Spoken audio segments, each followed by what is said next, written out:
اسلام کا مزاج کیا ہے؟ کیا اسلام میں تنگیاں ہیں کہ یا اسلام میں براڈ مائنڈڈنیس ہے، وسعتیں ہیں؟ وہ ساری چیزیں اگر وہ جو روایات جن کا حوالہ دیا جاتا ہے وہ اگر صحیح ہو تو وہ بالکل قرآن کے مزاج سے ٹکراتی ہیں، کہیں سے کوئی میل نہیں کھاتی۔ مثلاً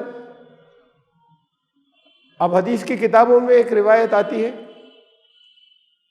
کہ رسول اللہ صلی اللہ علیہ وسلم کا یہ طریقہ تھا کہ جب تک کوئی مردہ دفن نہیں ہو جاتا تھا اس وقت تک کھڑے رہتے تھے، بیٹھتے نہیں تھے۔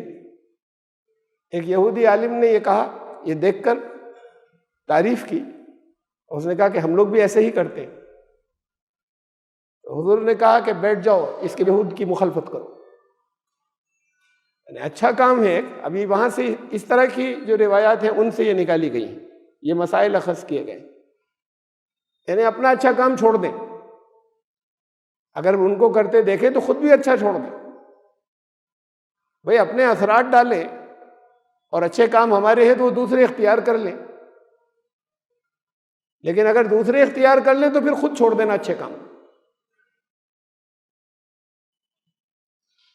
اب یہود اپنی داڑھیوں کو خضاب نہیں لگاتے ہیں، اس لیے تم لگایا کرو۔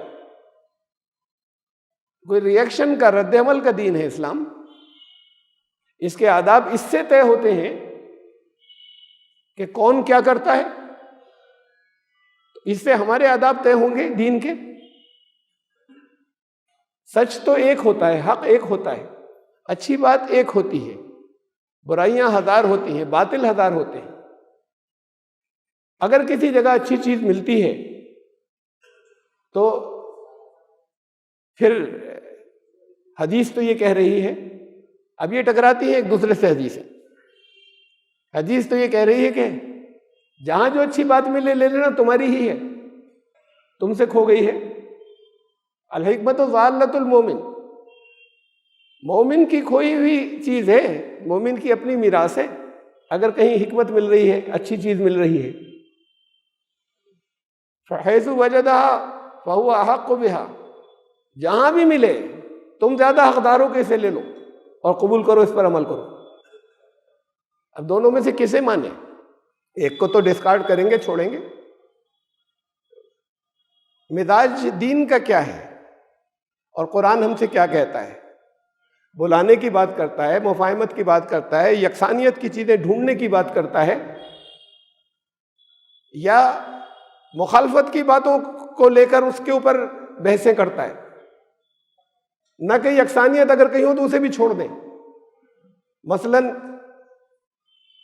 سب سے زیادہ جو تعلقات میں اہم ترین آیت ہے غیر مسلموں سے، ان سے کہو کہ اہل کتاب، قل یا اہل الکتاب تعالوا الی کلمۃ سواء بیننا و بینکم الا نعبد الا اللہ ولا نشرک بہ شیئا۔ ان سے کہو کہ آؤ ہمارے تمہارے درمیان، اہل کتاب سے کہو، پرانی کتاب والوں سے کہو کہ ہمارے تمہارے درمیان کچھ مشترک بھی ہے، کامن بھی ہے، آؤ اس پر اکٹھے ہو جائیں۔ اور وہ مشترک یہ ہے کہ ہم صرف ایک کی بندگی کریں گے اور کسی کو اس کا شریک نہیں ٹھہرائیں گے۔ تو پھر اگر ہم ان کو اگر ایک کی بندگی کرتے دیکھیں تو پھر ہم کرنے لگے شریک، پھر تو اس کی مخالفت کرنی ہے بھائی، نہ کہ ان کی تعریف کریں۔ اس قرآن کہہ رہے ہیں ان سے کہو یہ تو بہت اچھی بات ہے، یہ ہمارے تمہارے درمیان ایک ہے نا، اس پہ تو چلو بالکل جم جائے مل کر، ایک طریقے سے ہم تم ایگریمنٹ کر لیں گے، اس کے خلاف کوئی کچھ نہیں کرے گا۔ تو قرآن کچھ اور کہہ رہا ہے اور یہ روایات کچھ اور کہہ رہی ہیں۔ کوئی اگر یہودی راستے میں مل جائے تو اسے تنگ راستے پہ چلنے پہ مجبور کر دینا، ستانا، یہ اخلاق ہے؟ نبی اکرم صلی اللہ علیہ وسلم نے فرمایا کہ مجھے مکارم اخلاق یعنی کوڈ آف کنڈکٹ، اخلاق کے یا گڈ بیہیویئرس کے، ان کو تکمیل تک، ان کو آخری انتہا ذہنت تک پہنچا دینے کا حکم دیا گیا ہے۔ اور قرآن نے تائید کی ان کی سیرت بیان کرتے ہوئے، انک لعلی خلق عظیم، بہت اونچے اخلاق کے درجے پہ فائز ہیں آپ۔ یہ کوئی کسی اوسط درجے کے دنیا میں کسی شخص کو چلتے ہوئے ادھر ادھر کے کوئی علم والا بھی نہیں ہو، پکڑ لیجئے اور اس سے کہیے یہ اچھی بات ہے، یہ بڑی اچھی تعلیم ہے کہ تمہارا اگر غلبہ ہو، تمہارا پاور ہو، اور تم دیکھو دوسرے مذہب والے کو تو اس کو ستانا اور ایسا مجبور کر دینا کہ بس کنارے کنارے کسی جگہ گھس جائے وہ. اس کے اندر کبھی دین کے لیے کوئی اچھی بات آئے گی؟ کوئی اخلاق کہیں دین سے متاثر ہوگا اخلاق میں؟ کہ اگر یہ رویہ ہوگا. ایک شخص گرفتار ہو کر آیا، اس نے اعلان کر رکھا تھا کہ میں قتل کروں گا انہیں، محمد کو صلی اللہ علیہ وسلم. کہیں گرفتار ہو گیا، کوئی جنگ کا موقع نہیں تھا، جنگی قیدی نہیں تھا، گرفتار ہو کر آیا. 3 دن اسے سمجھاتے رہے، دعوت دیتے رہے، نہیں مانا.